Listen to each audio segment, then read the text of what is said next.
कार्यकर्ते यासाठी आपल्या माजी नगराध्यक्ष मॅडम यांनी ज्या सूचना दिल्या खरंच महत्त्वाच्या आहेत. कारण आपल्याला जर आपण कुठल्याही महापुरुषाची जयंती साजरी करतो तर त्यांचे विचार आपण पहिले अवगत केले पाहिजे आणि त्या विचारावरच आपण चाललो तर निश्चितच आपण खऱ्या अर्थाने आपल्या महापुरुषाची जयंती साजरी केली असं होतं. आपण महात्मा फुले जयंती तसेच डॉक्टर बाबासाहेब आंबेडकर जयंती यासाठी उपस्थित असलेले सर्व मंडळाचे सदस्य अध्यक्ष, सर्व शांतता समितीचे अध्यक्ष सदस्य आणि सर्व कार्यकर्ते तसेच आपले MSEB नगरपालिका सर्व या ठिकाणी उपस्थित आलात. आपण आता मला ही चौथी जयंती आहे तर प्रत्येक चौथा सण मी या ठिकाणी बंदोबस्त करतो. परंतु खरंच माझ्या 36 वर्षाच्या सर्व्हिसमध्ये सर्व म्हणायचे सिल्लोड कोणी यायला मागत नव्हतं. मला बळजबरी दिलं मी इथं आलो. परंतु कोणी म्हणतं तसं म्हणताना जाव्या त्याच्या वंशात तेव्हा कळे. जब आपण ह्या आने के बाद जो अपने को महसूस होता तब पता चलता. खरंच मी सर्वांचं सिल्लोडवासियांचं मनापासून आभार मानतो. खरंच या ठिकाणी शांतता आहे आणि शांतता राहील यासाठी सर्व प्रयत्नशील असतात आणि आपण म्हणतो. परंतु जे बुजुर्ग मंडळी आहे त्यांचं खरंच सर्वांनी ऐकलं पाहिजे, सर्वांनी एक ठेवायला पाहिजे. कारण प्रत्येक समाजात प्रत्येक याच्यात बघा जर 16 ते 21 ही पिढी थोडं समजावण्यासाठी आपल्याला प्रयत्न करावा लागतात आणि सर्वांनी समजावायला पाहिजे.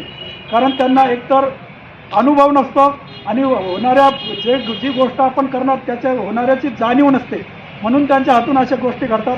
परंतु या ठिकाणची सर्व समाजातील जी मंडळी आहे खरंच चांगल्या प्रकारे प्रबोधन करतात, मुलांना चांगल्या प्रकारे शिकलाही देतात आणि समज देतात.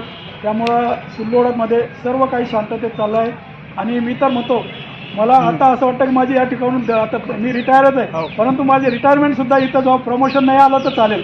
परंतु सिल्लोडच्या जे नागरिक आहेत त्यांच्या हातानंच मला या ठिकाणी जे मी चांगलं वाईट केलं त्याचं मला या ठिकाणी त्यांनी हे करून मला निरोप द्यावा अशी सर्वांना विनंती आहे.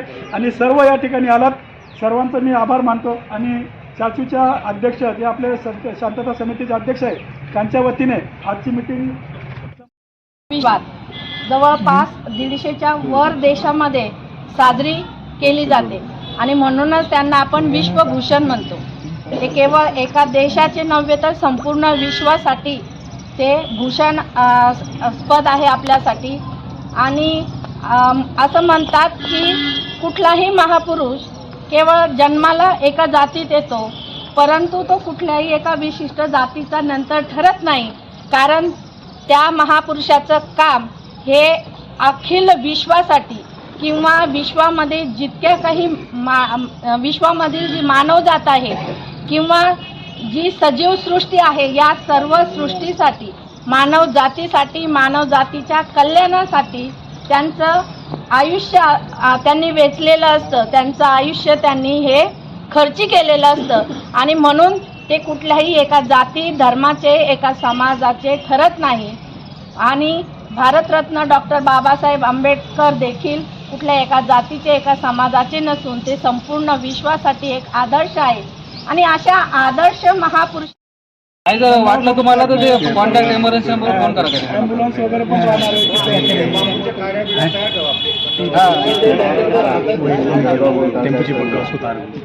फक्त ते झेंडे किंवा डीजेवर तार वगैरे जवळ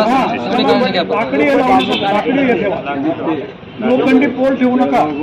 झेंडेला पण लाकडी वापरता आलं तर ते वापरा. मागे दुर्घटना झाली तुम्हालाही माहिती आहे. शॉक लागून एक जण मरण पावला तिकडे संभाजीनगरकडे. त्यामुळे तशा घटना होता कामा नये. कोणी पोल वापरणार नाही. सर्वांना सूचना द्या मंडळात सर्व बांबू लावा जेणेकरून कोणाला इजा होणार नाही आणि अपघात होणार नाही. बाजूंना पण पोल वगैरे असतात आणि परत डीजे कुठलाही राहणार नाही. डीजे बद्दल स्पष्ट सूचना आहे त्यामुळे सर्वांनी ठेवायचं. आणि कुठलंही वाद्य असलं त्याची 70 डेसिबलपेक्षा जास्त तीव्रता नको. स्टुडिओ जवळ जे जिजामाता शाळा आहे त्याच्या समोर थोडासा टेकडा आहे. ते येत असताना ते आपल्याला जाणवतं तर त्या ठिकाणी आपण कच टाकून जेणेकरून तिथला जो मोठा अडथळा आहे तो कमी करण्यासाठी आपण त्या ठिकाणी कच टाकूया. कच टाकून गाडी सरळ निघेल या अनुषंगाने आपण मुरुम टाकून त्याच्यावर कच टाकावं लागेल. त्यावेळेस ते बसणार आहे. अगोदर मुरुमच टाकूया आणि त्यानंतर शास्त्री